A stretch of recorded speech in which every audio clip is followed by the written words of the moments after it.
Hello everyone, आज मैं आप लोगों के साथ मिक्स वेज पफ पेटीज़ की रेसिपी शेयर करने वाली हूँ। तो आपने आलू की पेटीज़ या फिर मटर की पेटीज़ बहुत ही खाए होंगे, तो एक बार आप इस तरीके से मिक्स वेज पफ पेटीज़ को ट्राई करें। इसका स्वाद बहुत ही अमेजिंग आता है, आप बार बार इसे बनाएंगे। और उसके बाद मैं आपको इसकी आवाज़ सुनाने की कोशिश करती हूँ। तो सुना आपने, ये बहुत ही खास थे, बहुत ही ज़्यादा इसमें लेयर्स बनते हैं। मैं आपको दिखाती हूँ, ये देखिए कितने ढेर सारे आपको लेयर्स लग रहे होंगे और वाकई इसमें बहुत ही ज़्यादा लेयर्स आते हैं। तो जितने ज़्यादा ये स्वादिष्ट है खाने में, उतने ही ज़्यादा ये आसान है बनाने में। इसे बहुत ही आसान तरीके से बनाएंगे, घर के ही चीज़ों से बनाएंगे, कोई भी एक्स्ट्रा चीज़ों की ज़रूरत नहीं होगी। और इसके लेयर्स तो आपने देखा है, कितने ढेर सारे लेयर्स आते हैं और ये खाने में बहुत ही स्वादिष्ट लगते हैं। तो एक बार आप इसे ज़रूर ट्राई करें। और अगर आपको ये वीडियो पसंद आए तो प्लीज़ इसे ज़रूर लाइक करें। तो चलिए बनाना स्टार्ट करते हैं। तो सबसे पहले हमें कुछ सब्जियों को लेना है। ये देखिए यहाँ पे मैंने कुछ सब्जियां लिया है, जिनमें हरे मटर, हरे बीन्स, थोड़े से गाजर, थोड़े से शिमला मिर्च, एक मीडियम साइज के प्याज, एक मीडियम साइज के टमाटर और 2 हरी मिर्च है। तो आप इनमें से किसी भी सब्जी को कम या ज़्यादा कर सकते हैं। तो यहाँ पे हम लोग मिक्स वेज बना रहे हैं, इसलिए इन सारे सब्जियों को लिया है। और उसके बाद क्या करेंगे, इन सारे सब्जियों को बिल्कुल ही बारीक काट के तैयार कर लेंगे। तो आप इसे बिल्कुल बारीक काट के तैयार कर लें। उसके बाद यहाँ पे हमें लेना है मैदा। तो यहाँ पे मैंने 200 ग्राम मैदा लिया है और 200 ग्राम मैदा के हिसाब से मैं आपको यहाँ पे बनाना बता रही हूँ।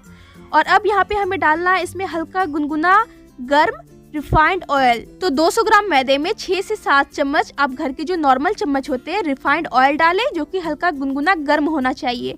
उसके बाद स्वाद अनुसार नमक डालेंगे और अब यहाँ पे बिल्कुल ही थोड़ी सी अजवाइन डालेंगे। तो अजवाइन आप बहुत ही ज़्यादा ना डालें, क्योंकि हम इसकी जो है ना रोटियाँ बिल्कुल ही पतले बेलने वाले हैं। तो अगर आप ज़्यादा अजवाइन का इस्तेमाल करेंगे तो रोटियाँ बेलने समय वो फटने लगेंगे, इसलिए बिल्कुल थोड़ी सी अजवाइन का इस्तेमाल करें। तो इसे अब हाथों से बहुत ही अच्छे से इस तरीके से मिलाएंगे, ताकि तेल मैदे में बहुत ही अच्छे से मिल जाए। ये देखिए। और उसके बाद यहाँ पे इसका एक मीडियम हार्ड आटा लगाएंगे। तो इसका आटा हमें हार्ड ही लगाना है, इसका आटा आप लूज़ ना लगाएं, क्योंकि हम लोग इसे बिल्कुल ही पतला बेलने वाले हैं। तो अगर आप इसकी आटा बिल्कुल ही लूज़ लगाएंगे तो आपको बेलने में बहुत ही समस्या होगी, इसलिए आप इसका आटा हार्ड लगाएं। और जब आप इसे रेस्ट पे रखेंगे तो ये बिल्कुल ही सेट हो जाएंगे। तो इसलिए आप इसका आटा मीडियम हार्ड लगाएं। तो देखा आपने, यहाँ पे हमने किसी घी का इस्तेमाल नहीं किया है, इसे रिफाइंड ऑयल से ही बनाएंगे, जो कि सभी के घर में बहुत ही आसानी से मिल जाएंगे। बस हमें रिफाइंड ऑयल को हल्का गुनगुना गर्म करके डालना है। तो बस इसका आप क्या करेंगे, एक मीडियम हार्ड आटा लगा के तैयार कर लेंगे और उसके बाद इसे ढक के रेस्ट पे रखेंगे। तब तक अपनी स्टफिंग तैयार कर लेते हैं।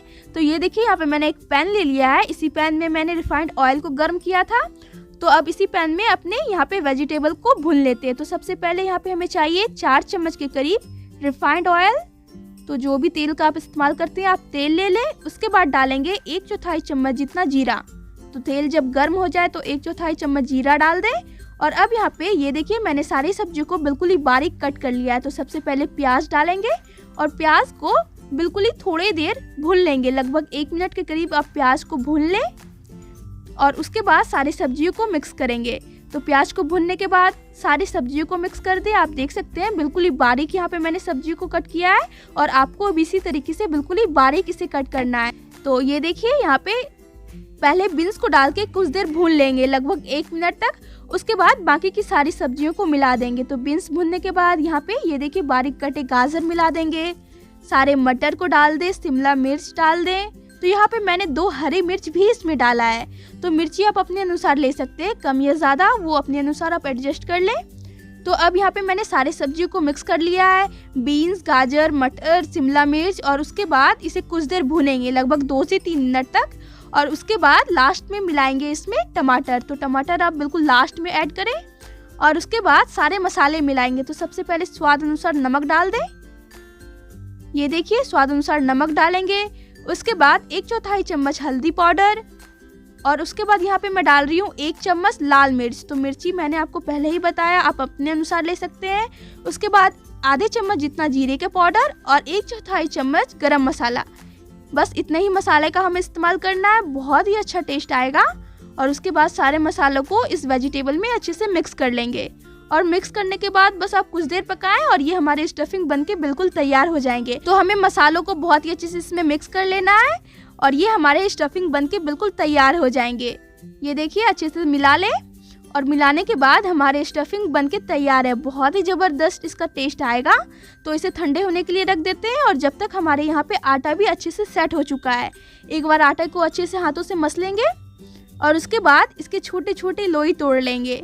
ये देखिए इस तरीके से आप बिल्कुल ही हाथों में लेके इसके छोटे छोटे लोई तोड़ ले। तो जितने आकार के हम लोग पूड़ियों की लोई लेते हैं उससे थोड़े बड़े आकार के होने चाहिए। तो इसी तरीके से हमें सारे ही छोटे छोटे लोई तोड़ लेना है और अब उसे हाथों में रख के इस तरीके से बिल्कुल चिकना कर ले। ये देखिए इसी तरीके से यहाँ पे मैं सारे ही लोई को चिकना कर लिया है और अब इसे बेलेंगे। तो बस यहाँ पे मैं इसे बेल लेती हूँ। एक लोई को लेंगे और उसके बाद इसे हमें बिल्कुल पतला बेलना है। तो इस बात को आप ध्यान में रखें, इसे फैलाते हुए बिल्कुल पतला बेले। आप इस रोटी को जितना पतला बेलेंगे हमारी जो पेटीज है उसमें बहुत ही अच्छे, उतने ही अच्छे लेयर्स निकल के आएंगे। तो आपको इसे बिल्कुल पतला बेलना है। तो मैं आपको दिखाती हूँ इसे कितना पतला बेलना है। ये देखिए इसे साइड से फैलाते जाएंगे और ये देखिए मैंने कितना पतला बेला है कि मेरी हाथ भी दिख रही है। ये देखिए इसे बिल्कुल ही पतला आप बेले, जिससे जो हमारी पेटीज में है बहुत ही अच्छे लेयर्स आएंगे, साथ ही ये बहुत ही खास्ते भी बनेंगे। तो ये सब कुछ बातें हैं जो कि आप ध्यान में रखेंगे तो आपकी जो पेटीज है वो बहुत ही अच्छी बनेगी। तो इसी तरीके से मैंने सारे ही लोई को बेल के तैयार कर लिया, यानी कि सारी रोटियों को इस तरीके से बेल के तैयार कर लिया, बिल्कुल ही पतली पतली सी रोटियाँ। और अब यहाँ पे एक कटोरी में लेंगे 5 से 6 चम्मच कॉर्नफ्लोर। आप कॉर्नफ्लोर की जगह मैदे का भी इस्तेमाल कर सकते हैं, लेकिन कॉर्नफ्लोर से बहुत ही अच्छा इसमें खास्तापन आता है, साथ ही लेयर्स भी अच्छे से खुल के आते हैं। तो आप हो सके तो कॉर्नफ्लोर का इस्तेमाल करें, अगर नहीं है तो फिर आप मैदे का इस्तेमाल कर सकते हैं। और इस कॉर्नफ्लोर में यहाँ पे हमें रिफाइंड ऑयल डाल के इसका एक घोल तैयार करना है। तो यहाँ पे भी मैंने किसी घी का इस्तेमाल नहीं किया है, यहाँ पे इसे भी मैंने रिफाइंड ऑयल से ही बनाया है। तो आपको टेंशन लेने की कोई बात नहीं, आपको बस रिफाइंड ऑयल में ही सारा कुछ बनाना है और ये पेटीज बहुत ही अच्छे बनेंगे, बहुत ही खास थे। तो देखा आपने, ये देखिए इस तरीके से बिल्कुल घोल तैयार कर लेना है। उसके बाद एक रोटी लेंगे, उसमें आधे चम्मच जितना इस घोल को लगाएंगे और पूरे में रोटियों में फैला लेंगे अच्छे से। तो आप पूरी ही रोटी में हाथों से अच्छे से फैला रहे। तो बस यहाँ पे आपको एक बात ध्यान में रखना है, आपको ये जो घोल है कॉर्नफ्लोर का ये बहुत ही ज़्यादा नहीं लगाना है, केवल 1/4 चम्मच घोल आप लगाएं और उसके बाद इसे हाथों से फैला लें। अगर आप बहुत ही ज़्यादा घोल का इस्तेमाल करेंगे ये सोच के कि हमारी जो पफ पेटीज़ है वो और भी ज़्यादा खास्ता बनेगी, तो ऐसा बिल्कुल भी नहीं होगा, ये बहुत ही ऑयली हो जाएगी। तो आप इस बात का ध्यान रखें, आपको ये जो घोल का इस्तेमाल है वो बिल्कुल ही सावधानी से करना है, केवल 1/4 चम्मच ही घोल डालना है और पूरी ही रोटियों में फैलाना है। तो यहाँ पे मैंने कुल 6 से 7 रोटियों को इस तरीके से कर लिया है। उसके बाद लास्ट में भी थोड़ा सा कॉर्नफ्लोर लगा के इसे इस तरीके से रोल करेंगे। आप देख सकते हैं इसे बिल्कुल ही टाइट रोल करना है, लास्ट में थोड़ा सा कॉर्नफ्लोर लगा ले ताकि ये अच्छे से चिपक जाए लास्ट के जो पार्ट है, और हाथों से कर ले इस तरीके से रोल और साइड के पार्ट को कट कर देंगे। ये देखिए जब आप इस तरीके से रोल बना ले तो साइड के पार्ट को कट कर ले और आप इस तरीके से छोटे छोटे आकार के लोई काट लेंगे। और वाव, ये देखिए कितने ढेर सारे लेयर्स आपको ऐसे ही दिख रहे होंगे, तो आप समझ सकते हैं ये कितने लेयर्स वाले पेटीज बनेंगे। तो इसी तरीके से हमें एक साइज के यहाँ पे लोई कट करके तैयार कर लेने हैं। तो ये हो चुके हैं।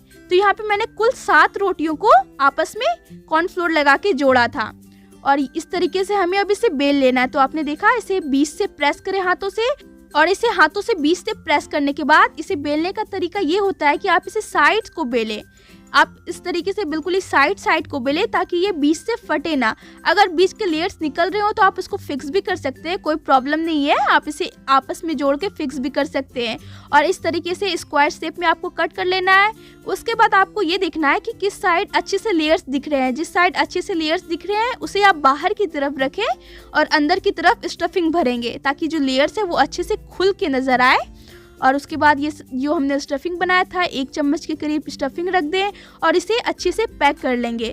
तो यहाँ पे मैंने पैक करने के टाइम किसी पानी का इस्तेमाल नहीं किया है, बस ऐसे ही आपको इसे अच्छे से पैक करना है। ये बहुत ही आसानी से पैक हो जाएंगे। मैंने देखा है कि अगर पानी का इस्तेमाल मैं करती हूँ तो ये तेल में जाने के बाद खुलने लगते हैं, तो इसलिए मैंने इसे ऐसे ही पैक कर लिया है। बस आपको पैक बहुत ही अच्छे से करना है कि ये खुले ना। और ये लीजिए यहाँ पे मैंने इसी तरीके से 2-4 बना के तैयार कर लिए हैं और उसके बाद इसे फ्राई करेंगे। तो अब इसे फ्राई कर लेते हैं। तो फ्राई करने का तरीका ये होता है कि तेल बिल्कुल मीडियम गर्म होने चाहिए। गैस का फ्लेम आप ये पेटीज डालते समय बिल्कुल लो रखें। सारे पेटीज को डाल दें। ये देखिए मैंने यहाँ पे इस तरीके से 4 पेटीज को तेल में डाल दिया है। तो डालते समय गैस का फ्लेम बिल्कुल लो रखें और उसके बाद आप 1 मिनट के बाद गैस का फ्लेम मीडियम कर दे। क्योंकि ये जो पेटीज है इसकी जो सीट है वो बहुत ही ज़्यादा मोटी नहीं है, जो कि पकने में बहुत ही ज़्यादा समय लगेगी।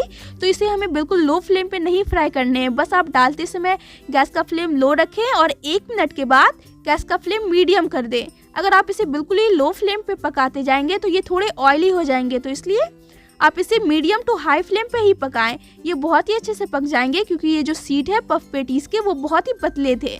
तो ये देखिए जैसे जैसे ये पकते जाएंगे वैसे वैसे इसके लेयर्स बिल्कुल ही खुल के आपको नज़र आने लगेंगे। ये देखिए धीरे धीरे इसके जो लेयर्स है वो खुल रहे हैं और ये देखिए हमें अच्छे से इसे सुनहरे होने तक फ्राई कर लेना है। आपको इसको बिल्कुल ही सावधानी से पलटना है। आप देख सकते हैं तो ये हो चुके हैं, इसे मैं निकाल लेती हूँ। कुछ इतने सुनहरे होने तक हमें इसे फ्राई कर लेना है। और वाह, ये देखिए कितने अच्छे इसमें ढेर सारे लेयर्स आपको दिख रहे होंगे और एक नहीं चारों की चारों ही पेटीज में बहुत ही अच्छे लेयर्स आए हैं, आप देख सकते हैं। तो ये बहुत ही लेयर्स वाली बनती है, सारे ही पेटीज आपके ऐसे ही बनेंगे और ये खाने में भी बहुत ही स्वादिष्ट लगेंगे। ये देखिए तो इसी तरीके से हमें सारे ही फ्राई कर लेना है। बस आपको ध्यान में ये रखना है कि दूसरे बैच फ्राई करने से पहले आप तेल को बिल्कुल ही ठंडा कर लें, बिल्कुल मीडियम गर्म होने चाहिए तेल। उसके बाद आप दूसरी बैच को डालें और आप देख सकते हैं ये कितने लेयर्स वाले बने हैं। तो एक बार आप भी ज़रूर ट्राई करें, इसका टेस्ट बहुत ही अच्छा आता है, बहुत ही अमेजिंग आता है। तो आप भी ज़रूर ट्राई करें इस मिक्स वेज पफ पेटीज को। और अगर आपको वीडियो पसंद आए तो प्लीज़ इसे ज़रूर लाइक करें और मुझे सपोर्ट करने के लिए इस चैनल को ज़रूर सब्सक्राइब करें।